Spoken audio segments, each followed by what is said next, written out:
Hey friend, before we dive in, I want you to take a moment with me. Take a breath. Let the noise of the world settle. Let your heart open up, because this is not just another video. This is a personal moment between you, me, and something bigger than both of us. Have you ever felt lost? I mean truly lost, like you're walking through life without a map, like you're surrounded by people but still feel empty inside. Like you've been searching for meaning, chasing success, approval, love, and still feel like something's missing. If you've ever felt like that, you're not alone. I've been there too, and I want to tell you something today that changed my life, something that could change yours too. It's a truth found in a verse that may seem simple at first glance, but it holds a power that can transform everything. It's from the book of Ephesians, chapter 2, verses 8 and 9. Here's what it says: "For it is by grace you have been saved, through faith, and this is not from yourselves. It is the gift of God, not by works, so that no one can boast." Let that settle in your soul for a second. By grace, not by your efforts, not by how perfect you've been, not by what family you were born into or how many times you go to church. By grace, that means it's a gift completely undeserved, freely given, overflowing from a heart of love that you and I can't even fully comprehend. Can you imagine that kind of love that doesn't keep score? Love that doesn't wait until you clean up your mess. Love that meets you right where you are, in the middle of your confusion, your failures, your fear, and says, "I've chosen you, not because you earned it, but because I love you." That's grace, and that's the starting point of everything new. In your life, see, I used to think I had to earn God's approval. I thought if I just did enough good things, volunteered, prayed, helped others, stayed away from the bad stuff, then maybe I'd be good enough. But you know what that did? It exhausted me, because no matter how hard I tried, I still felt like I was falling short. Can you relate to that? Have you ever tried to be good enough? For God, for people, for yourself, it's a losing battle, isn't it? But then I read those words again. It is by grace you have been saved, through faith, and suddenly, everything clicked. This isn't about me climbing up to God. This is about God reaching down to me. Salvation is not a reward for good behavior. It's a rescue. God saw us drowning, caught in our own sin, our shame, our regrets, and He didn't wait for us to figure it out. He stepped in. He sent His Son, Jesus, who lived the life we couldn't live, died the death we deserved, and rose again so we could be free. That's the heart of the gospel. That's the power of grace. You don't earn it. You receive it. And the moment you do, something shifts. It's like the weight you've been carrying suddenly falls off. The chains around your heart break open, and for the first time, maybe in a long time, you can breathe. That's the beginning of a new life in Christ. But let me be real with you. Grace doesn't just change where we're going one day. It changes who we are right now. When Ephesians says it's the gift of God, it means He's giving us more than just a clean slate. He's giving us a new identity. You're not just forgiven, you're made new. You're not just saved from something, you're saved for something. You've been created in Christ Jesus for good works. You've been designed with purpose, with intention, with a calling that fits only you.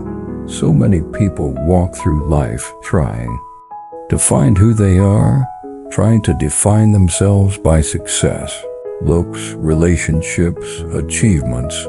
But all of that can fade in a moment. When your identity is in Christ, it can't be taken from you. you are chosen, you are loved, you are redeemed, you are called. And when you start living from that place, from who God says you are, everything begins to change. You start walking differently. You speak with more grace. You forgive more easily. You stop trying to impress the world and start trying to reflect Jesus, because you know who you belong to now. Grace frees you from the pressure to perform. It frees you from the lie that you're not enough. It reminds you that Jesus was enough, and in Him, so are you. But maybe you're thinking right now, that sounds beautiful, but I've messed up too badly. I've gone too far. God wouldn't want someone like me. Let me stop you right there. The very point of grace is that it's for the undeserving. That's what makes it grace. Romans chapter 5 verse 8 says, "But God demonstrates His own love for us in this: while we were still sinners, Christ died for us, not after we cleaned up, not after we figured it all out, while we were still sinners." That's the kind of love God has for you, a love that runs toward you when everyone else runs away, a love that doesn't flinch at your past, a love that looks you in the eye and says, "Come home, friend, you are not disqualified. You are not too far gone. The door is wide open, and grace is waiting for you." And here's the most incredible part. When you accept that grace, when you say yes to Jesus, your whole life begins to shift. Suddenly, the things that used to define you don't anymore. Your failures don't get the final word. Your past doesn't hold you hostage. You've been made new. The old has gone, the new has come.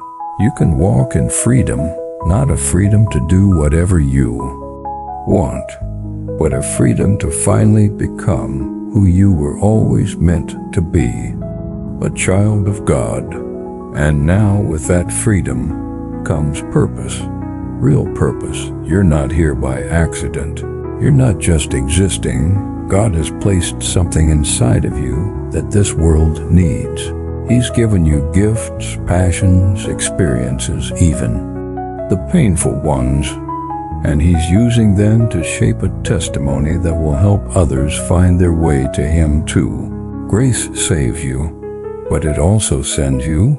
It sends you into the world with a new heart, a new voice, a new mission to love like Jesus, to serve like Jesus, to forgive like Jesus, to speak hope into a broken world.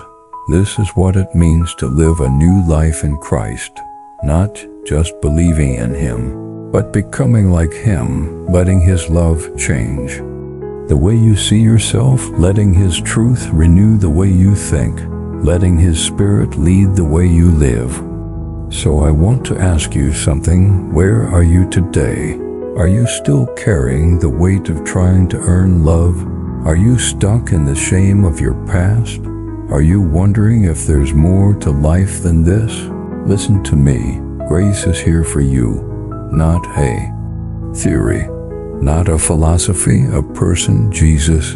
And He's offering you something you can't earn and don't have to. His love, His forgiveness, His freedom, His life. Will you receive it?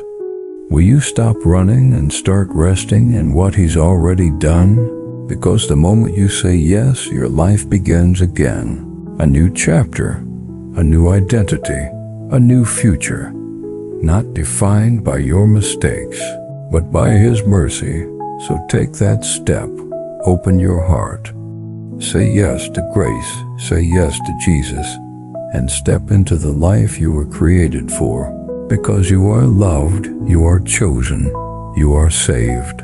Not by works, but by grace through faith. It is the gift of God, so no one can boast. Just receive it and live it with everything you are. Let's walk this out together, one step of grace at a time. And hey, if this message spoke to your heart today, if something inside of you awakened hope, peace, faith, don't keep it to yourself. Like this video. Share it with someone who needs to hear this. Comment below and let me know your story. I'd love to hear how God is moving in your life, and if you haven't yet, subscribe to the channel for more messages that will strengthen your faith, lift your spirit, and remind you of who you really are in Christ. You're not alone on this journey. We're in this together. And I believe your best days, your most grace-filled, purpose-driven, Jesus-centered days are still ahead. Let's keep walking in this new life together. See you in the next one, friend.